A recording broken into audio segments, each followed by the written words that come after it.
Canada's Deputy Prime Minister Chrystia Freeland wanted February's Freedom Convoy crushed so that she would look good as a strong ally of Ukraine in the event of a Russian invasion. Freeland stomped civil liberties here in Canada to look like she was standing up to Russian fascism? What a joke. Today I'll show you the documents to prove it. Deputy Prime Minister Chrystia Freeland admitted she felt the truckers had to be crushed beforehand so that Canada would look strong and so that foreign media wouldn't cover the Freedom Convoy, which was so embarrassing to the Trudeau Liberals that she felt the media might cover it instead of the Russian invasion of Ukraine.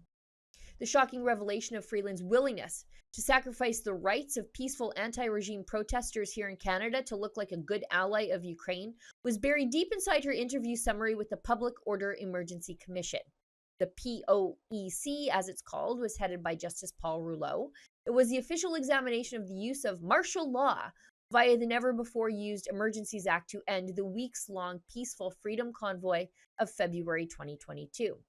A cross-border vaccine mandate brought in for truckers catalyzed the Freedom Convoy after 2 years of pandemic restrictions. The convoy grew into a large-scale human rights movement in Canada, which demonstrated peacefully in the nation's capital, Ottawa, for 3+ weeks, until the Liberals used the Emergencies Act to enable mass arrests, warrantless property seizures, and freezing of bank accounts of participants, supporters, and organizers of the convoy. And Deputy Prime Minister Freeland cackled as she announced the freezing of financial assets of protesters as though they were Al-Qaeda financiers. Remember this? So you're confirming that accounts have been frozen, both personal and corporate, but you're not releasing the information. And the actual follow-up is, I'm just wondering whether the bank accounts will be targeted of individuals who donated to the Give, Send, Go and the GoFundMe campaigns. Are they considered designated people under the Emergencies Act, meaning that their credit cards could be cut and financial services are targeting them as well?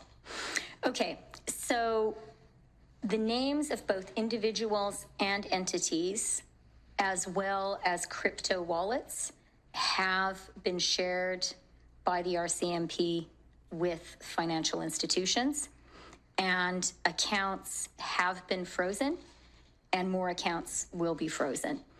Deputy Prime Minister Freeland told the POEC lawyers, what we call the Trucker Commission around here at Rebel News, that optics were her main reason for the crackdown and not an unmanageable national security crisis requiring extraordinary policing tools, as the Liberals have previously claimed. Look at this. DPM, that's Deputy Prime Minister Freeland, also pointed out that if Canada's capital had still been occupied when Russia invaded Ukraine, in her view, such a situation would have completely discredited Canada as an ally in support of Ukraine. Russian media would have been focused 24/7 on what was occurring in Canada, which would have made Canada appear very weak at a time it needed to be strong. Further, it would have made it very difficult to take action after the invasion. This was another significant factor in Deputy Prime Minister Freeland's mind.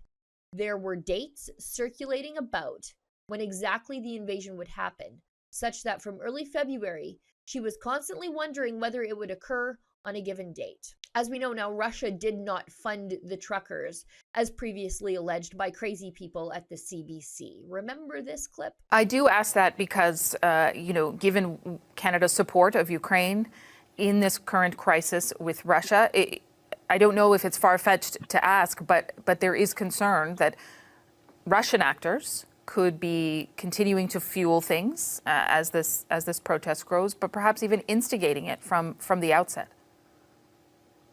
Well, again, I'm going to defer to our partners in the public safety, the trained officials and experts in that area. However, it looks like Russian leader Putin was indeed the motivator for Freeland's own gleeful Soviet-style crackdown on her political enemies. For Rebel News, I'm Sheila Gunn-Reid. You just can't trust the mainstream media to tell you the truth about the Freedom Convoy. That's why Rebel News had journalists embedded in the convoy from the very beginning, and that's why we also covered the Trucker Commission, the Public Order Emergency Commission, until the very end. And from our coverage of the commission, our chief Documentary filmmaker Kian Simone has a brand new movie. It's called Trucker Rebellion, Trudeau on Trial. To get details and to see the movie, go to trudeauontrial.com.